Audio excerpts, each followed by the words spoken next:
고린도 후서는 지금의 그리스 지역에 속한, 그리스 나라에 속한 고린도 교회에 보낸 편지이며, 고린도보다 조금 큰 규모의, 큰 넓은 지역의 아카이아에 있는 성도들에게 보낸 편지입니다. 그 주된 이유는 고린도 교회 성도들이 사도 바울의 진실성을 의심했기 때문입니다.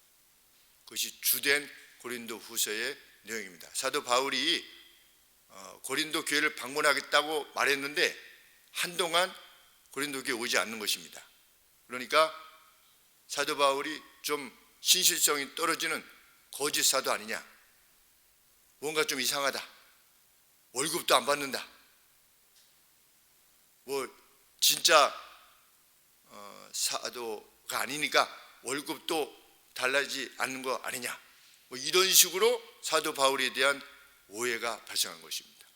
불신이 발생한 것입니다. 이것에 대해서 사도 바울이 자신의 삶에 대해서 가지 못한 이유에 대해서 설명하고 있는 것입니다. 그래서 제일 먼저 사도 바울이 밝히고 있는 바는 자기 자신에 대해서 무엇이라고 밝히고 있는가? 1장 1절에 하나님의 뜻으로 말미암아 그리스도 예수의 사도된 바울이다, 이렇게 표현하고 있는 것입니다. 그것이 강조점인 것입니다. 그리고 사도 바울이 정말 원했던 바가 무엇이냐?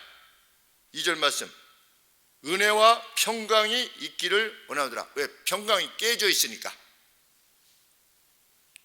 그들의 평강이 깨진 이유는 1차적으로는 1장 내용에서 살펴보시면 재난 때문이었습니다. 그들이 직면했던 재난, 복음을 인한 재난. 두 번째는 고린도 교회를 설립했던 설립자였던 사도 바울, 개척자인 것입니다. 개척자인 사도가 혹 거짓 사도 아니겠는가 라고 하는 오해에서 발생한 어떤 불협화, 이런 것들로부터 하나님께서 평강을 주시기를 원하노라. 사도 바울의 목자됨을 알 수 있습니다. 참 사도 바울이 그냥 참 지적으로 아주 지성적이고 아주 날카롭고 이런 인물로 저는 청년 때까지 이해했었는데, 하나님의 말씀을 이렇게 살피다 보면, 사도 바울의 편지를 보면 사도 바울이 얼마나 성도들을 사랑하고 배려하기 위해서 힘을 다했던 사역자인가 알게 됩니다. 우리 제일 마지막 말씀에 있는 것처럼 나는 당신들을 주관하는 자로 사도 역할을 감당하고 싶지 않소. 나는 어떤 로드하는, 주인으로서 지배하는, 내가 하나님 말씀을 전하니까 당신들 따르시오 라고 하는, 왜 안 따르고 야단이야 라고 하는 지배자로서 이렇게 혼자 이렇게 독립적으로 있는, 그래서 수혜를 베푸는 자로서 성도들을 바라보는 것이 아니라 함께 기쁨으로 섬기는 자가 되고 싶다. 우리 마지막에 그렇게 표현하고 있지 않습니까? 오직 우리가 너희 믿음 위에 주관하려는 것이 아니요, 오직 너희 기쁨을 돕는 자가 되려 합니다. 나는 사도의 역할을 이렇게 정의하고 있다. 제가 사역 시작하기 전에도 매우 조심하고자 했던 바가 그것이었습니다. 권사님 식사하셨어? 이거 좀 젊어 보이는 더 어린 목사가 이렇게 성도님들한테 거의 말을 놓는 것도 아니고, 우리 군대 가면 준이가 하는 것처럼 김정희 식사하셨어? 이런 식으로 그렇게 하는 것에 대해서 이거는 정말 불순한 태도다. 내가 나중에 목사의 역할을 감당하게 되면 결코 저렇게 하지 않을 것이다, 이렇게 각오를 했던 것이 기억이 납니다. 사도 바울, 참 긴 편지의 내용을 통해서 교회를 향한 사역자의 태도가 어떤 것이었는가를 밝히는데 가슴이 뜨겁습니다. 왜 가지 못했는가? 왜 방문이 불가했었는가에 대해서 이유를 밝히기 시작합니다. 3절 말씀, 우리들의 재난 때문이었다. 우리가 직면한 재난들 때문에 우리가 가지 못한 것이다. 참 그러니 어떻게 보면 마음이 얼마나 참 답답했겠습니까? 지금 사도 바울 일행은 그냥 굉장한 괴로움을 당하고 있는데 이쪽에서 왜 안 오는 거야? 온다고 했는데 왜 약속을 안 지켜? 이렇게 생각을 하고 있었으니 그 소식을 들었을 때 사도 바울의 마음이 어떻겠는가 이런 생각이 듭니다. 5절 말씀에 그리스도의 고난들이, 그리스도로 말미암는 그리스도를 섬기기 위해서 발생하는 고난들이 우리에게 넘치도록 있었다. 사도 바울이 웬만한 고난을 넘치도록 있다라고 표현했겠습니까? 그 고난이 넘치도록 우리들의 것이다 이렇게 표현하고 있습니다. 또 6절에 그들이 당했던 괴로움을 또 표현합니다. 우리가 환난받는 것도 6절 하반절에 고난을 너희도 견디게 하느니라. 7절 말씀에 너희가 고난에 참여한 자 된 것 같이.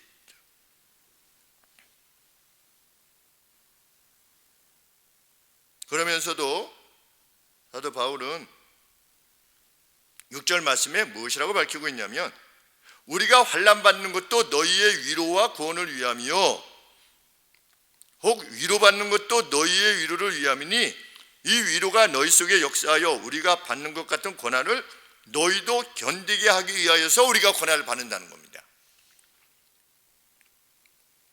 그러니까 사도 바울이 직면했던 그 고난이 아주 극심한 것이었는데 그 가운데서도 받는 위로가 있었을 때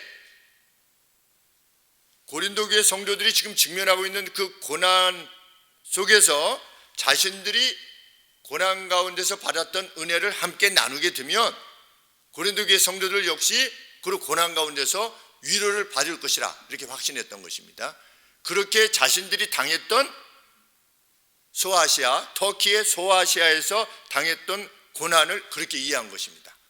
하나님이 이러한 재난 가운데서도 우리를 위로하셨는데 이 재난이야말로 여기서 받는 위로야말로 나중에 고린도 교회 성도들에게 가서 우리가 받았던 고난과 재난과 그 위로 이걸 전달하면 이 고린도 교회 성도들도 큰 위로를 받겠구나, 힘을 얻겠구나, 이러한 상태의 마음으로 자신들이 지금 분투하면서 지금 현재하여 있다는 겁니다.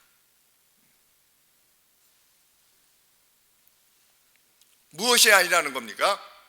우리는 예와 노를 동시에 행하는 이들이 아니라는 겁니다.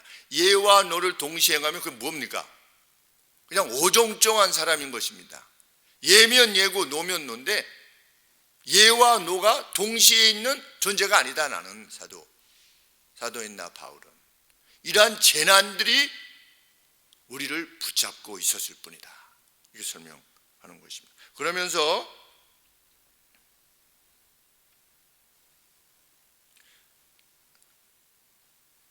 서로 위로를 공유하는 자로 만나게 될 것을 확신한다. 7절 말씀. 너희를 위한 우리의 소망이 견고함은 너희가 고난에 참여하는 자 같이 우리가 가지고 가는 그 위로로 말미암아 당신들도 그렇게 위로에 충만하게 될 것이라 우리는 확신한다. 그러면서 자신이 터키의 소아시아 지역에서 직면했던 재난에 대해서 좀 더 소상히 밝히기 시작합니다. 8절 말씀이 그것입니다. 바울은 자신들의 힘 이상으로 지나치게 짐을 졌다. burden했다. 그냥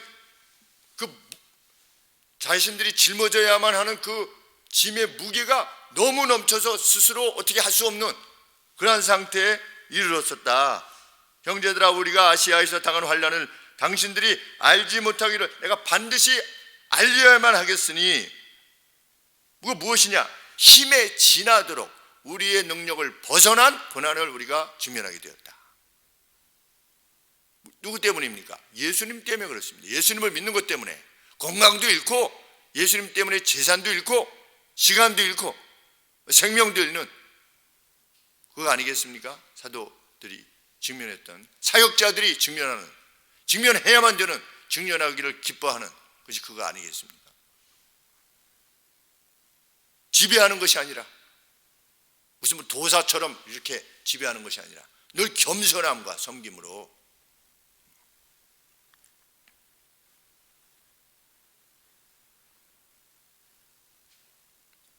그래서 8절 말씀에 생명에 대해서 절망하여 스스로에게 사형 언도를 내릴 정도였다.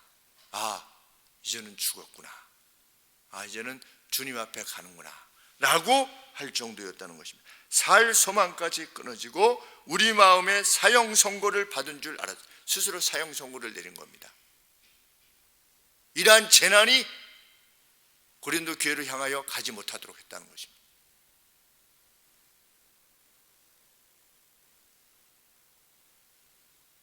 그래서 궁극적으로 9절 말씀해 보시면 예수 그리스도를 부활케 하신 하나님만을 의지하는 것 외에는 그 어떤 소망도 다 끊어져 버린 그러한 상황이었다. 얼마나 힘이 붙였으면 예수님을 부활케 하신 하나님 외에는 어떻게 달리 방법이 없는 그렇게까지 나아갔겠는가.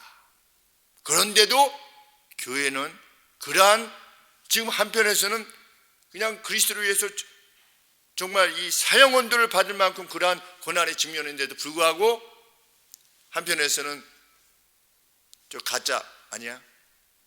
라고 생각했던 이러한 상황들이 발생할 수 있었다는 것, 우리 교회에 정말 귀한 교훈이 아닐 수 없는 것입니다.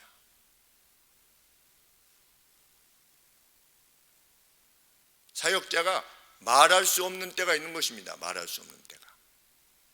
그걸 다 설명할 수 없을 때가 있어요. 화성교회 자랄 때 장목사님께서 어떤 부목사님을 한 분을 사직시키셨습니다. 겨울에 사직시키셨습니다. 그때 한 달 만인가 2달 만에 사직을 시키셨습니다.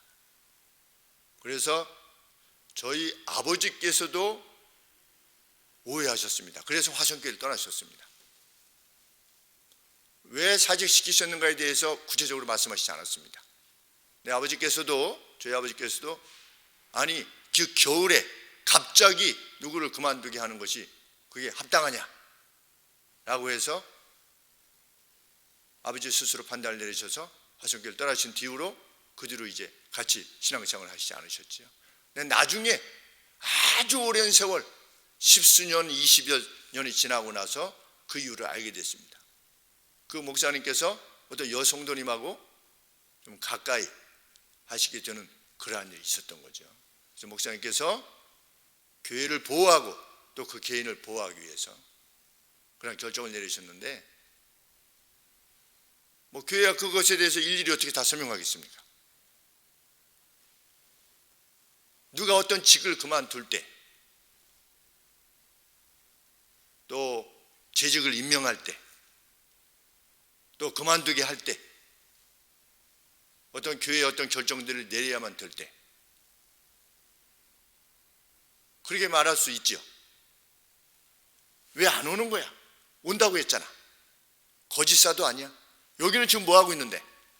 지금 순교의 길을 갈지도 모르는 그러한 길을 가고 있는데도 불구하고 그런 오해가 가능할 수 있다는 것입니다. 우리는 염두에 둬야 될 것입니다.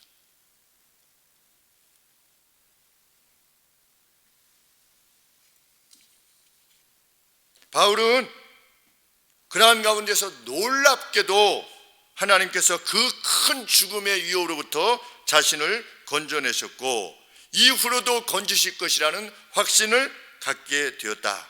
그리고 이것이 재난의 공유자였던 고린도 교회 성도들에게도 큰 위로가 될 것이라고 믿는다. 9절 말씀에 우리 마음에 사형 선고를 받은 줄 알았으니 이는 우리로 자기를 의뢰하지 말고 오직 죽은 자를 다시 살리시는 하나님만 의뢰하게 하심이라. 그가 이같이 큰 사망에서 우리를 건지셨고, 그런데 건지셨다는 겁니다. 또 건지시리라. 이후에라도 건지시기를 그를 위하여 바라노라.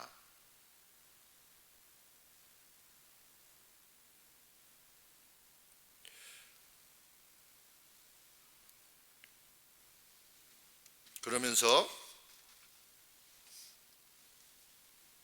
사도 바울은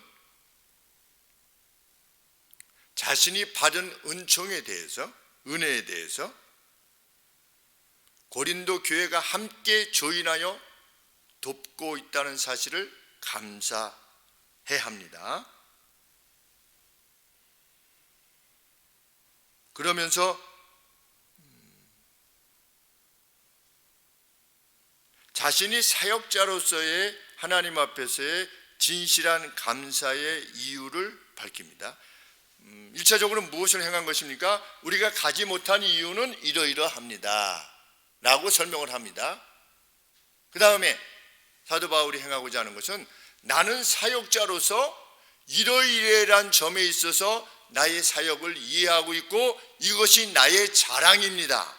확신에 넘치는 자랑입니다 라고 설명하는데, 그것이 뭐냐? 나는 성도들에 대하여 진실한 심령을 지녔다는 것, 그것이 나의 자랑입니다. 이렇게 지금 사도 바울이 설명하는 것입니다. 나는 예수와 너가 동시에 있는 사람이 아니라는 것을 나는 자랑하고 감사합니다. 이것은 독백과 같은 것이지요. 그 누가 사역자라면 무엇을 자랑으로 삼아야 되는 것인가? 무엇을 하나님 앞에서 감사로 여겨야 되는 것인가? 정말 내 생애를 다 바쳐서 난 성도를 위할 것이다, 하나님을 위할 것이다 라고 하는 그러한 각오로 행하는 것만이 확신에 찬 자랑의 이유가 될 수 있는 것이죠. 내가 성도를 위해서라면 내가 다 줄 것이다. 내 생애를, 내가 가진 것을 다 줄 것이며, 그것이 건강이든 그것이 재물이든 내 생명이든 성도가 위하는 것이라면 내가 줄 것이다. 그것이 사도 바울 자신의 확신이었다는 것입니다.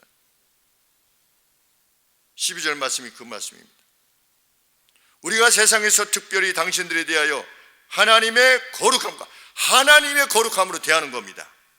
진실함으로써 행한 것입니다. 하나님의 거룩함과 진실함으로 성도들을 대했다는 사실이 자신의 확신에 찬 자랑이다.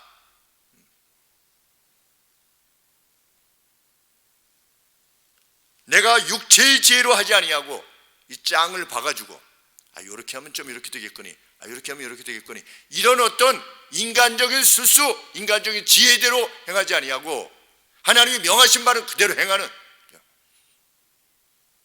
그것이 혹 누구에게는 독선적으로 보이고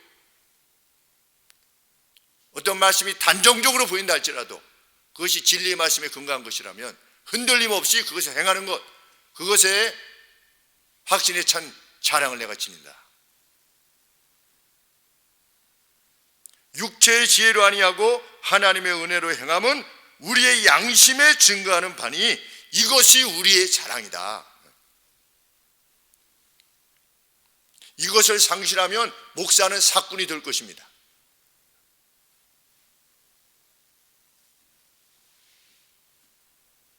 타협하거나 뒤로 물러선다면 그러할 것입니다.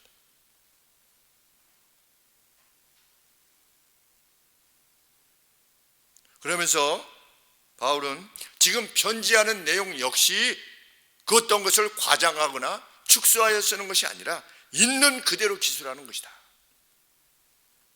13절 말씀에 오직 너희가 읽고 아는 것 외에 우리가 다른 것을 쓰지 아니하노니 너희가 끝까지 알기를 내가 바라는 것은 너희가 이미 부분적으로 아는 것 같이 우리 주 예수의 날에 너희가 우리의 자랑이 되고 우리가 너희의 자랑이 되는 것.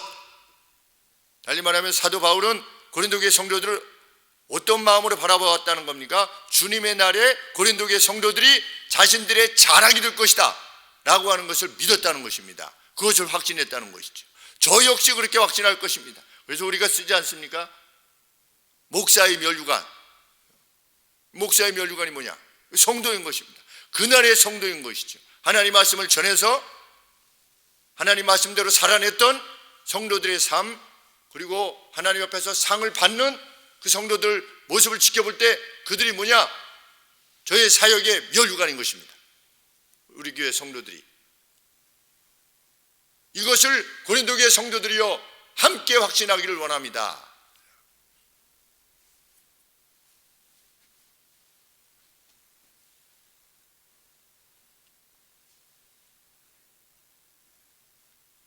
바울은 이어서 내가 2배의 은혜를 위해서 당신들을 향해서 갈 것입니다. 당신들을 통해서 당신들을 먼저 들린 다음에 그 다음에 마케도니아로 갈 것이요, 마케도니아에서 돌아오면서 당신들에게 들렸다가 유대로 가는 이 두 번의 은혜, 두 번의 은혜를 인하여서 지금 재난 때문에 못 갔지만 내가 반드시 당신들에게 갈 것입니다 라고 거듭 자신이 그들을 향해서 갈 것을 약속합니다. 그러면서 17절 말씀에 의하면 자신은 이것을 행하려 함에 있어서 결코 우물쭈물하지도 않았고 변함이 없었노라. 당신들이 오해했어도 나를 오해했어도 나는 이 점에 있어서 결코 변함이 없었다. 이렇게 경영할 때에 내가 이것을 행하기를 의도했을 때 나는 흔들리지 않았다.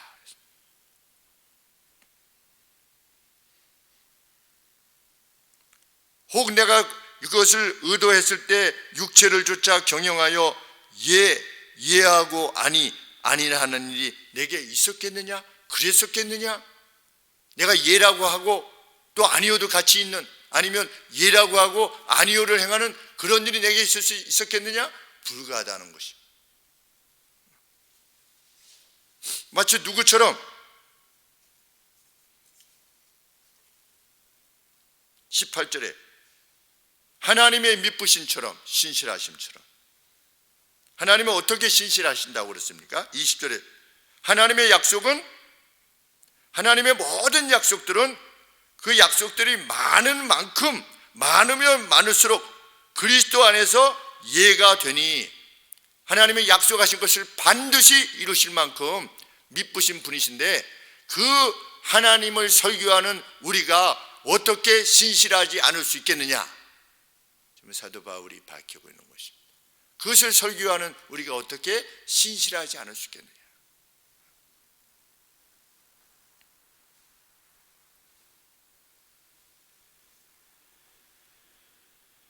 다시 사도 바울은 자신에게 기름 부으신 분이 하나님이심을 분명히 합니다. 21절에 우리를 당신들과 함께 그리스도 안에서 견고케 하시고 우리에게 기름을 부으신 이는 하나님이시니 저는 확신합니다. 하나님께서 제게 기름 부으신 분이라고 하는 사실을 확신합니다. 그냥 내가 목사가 되고 싶어가지고 그냥 목사가 되는, 그래서 내 뜻대로 무엇을 행하는 것이 아니라 정말 하나님께서 말씀하시는 바 그대를 전달하는 자로서의 기름 부음을 받은 자. 내가 이렇게 설득하면 좀 따라오시겠지, 그런 것도 없습니다. 저에게는 이렇게 하면 좀 마음이 돌아설까, 저렇게 하면 마음이 돌아설까 하는 마음조차도 저에게는 없습니다. 저는 말씀을 전할 뿐이요, 그 심령을 변화시키는 것은 성령 하나님이심의 능력, 성령 하나님의 능력이라는 것을 점점 더 확신하게 됩니다. 내가 무엇을 얼마나 더 잘해가지고, 물론 성실히 준비하겠지만, 연구하고 하겠지만, 내가 무슨 달변을 통해서 나의 조회수가 많아지고 이런 거에 개의치 않는 것입니다.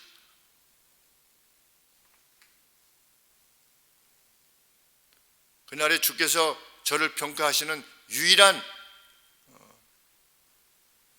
기준은 말씀대로 행했느냐가 될 것이며, 네가 지배자로 행했느냐 아니면 함께 기쁨으로 섬기는 자가 되길 원했느냐, 그것으로 판단하실 것입니다. 사도 바울처럼.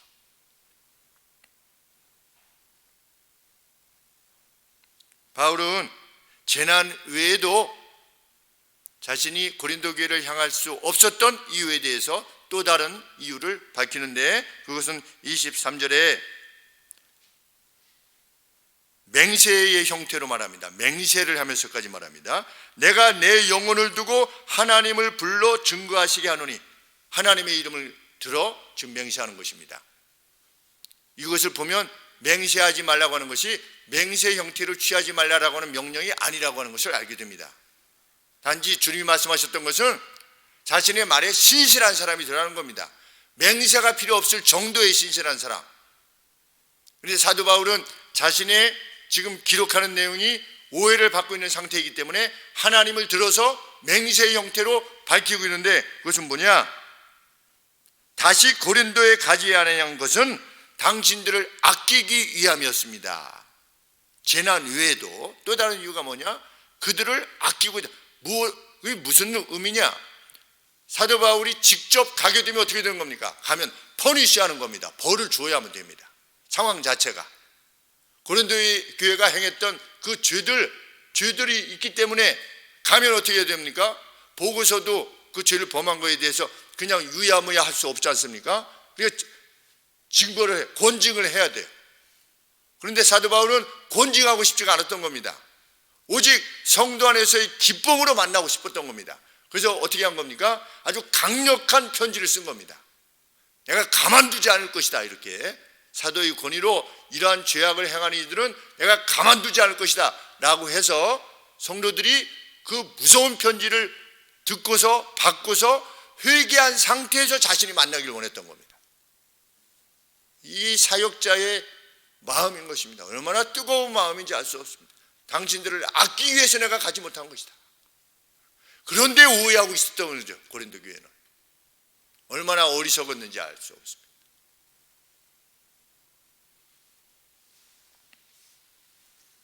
나는 주관하기를 원하는 사도가 아니라 당신들의 기쁨을 위해서 함께 일하는 자로 있기를 원합니다. 이것이 교회 직분을 맡은 이들의 마땅한 태도라, 특권이라. 때로 사역을 하다 보면 이렇게 저렇게 정말 오해를 받게 됩니다. 미움을 받기도 합니다. 목사님만이 진리입니까? 하는 말을 듣기도 했었습니다.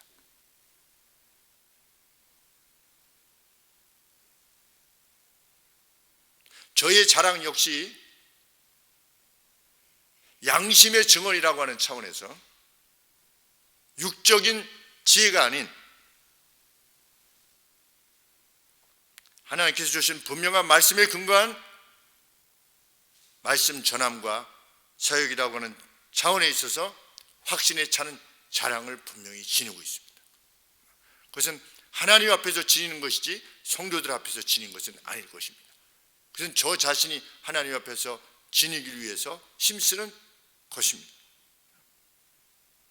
저 역시 성도들의 믿음을 지배하는 자가 아니라 여러 성도님들의 기쁨을 위해서 함께 일하는 자로 행하려 할 것입니다. 때로 다 설명할 수 없어도 목사가 그 사역의 길을 가고 있음에 대한 신뢰만 분명하다면 우리는 고린도 교회보다는 더 뛰어난 교회로, 하나님께서 사랑하시는 교회로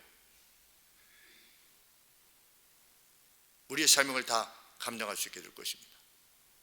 이후로도 참 이 말씀이 우리에게 주시는 바, 정말 서로 겸비하게 서로의 기쁨을 위해서 섬기는 자들로 참 교회를 함께 섬겨나가는 우리 하늘소망교회 되기를 원합니다. 기도하겠습니다.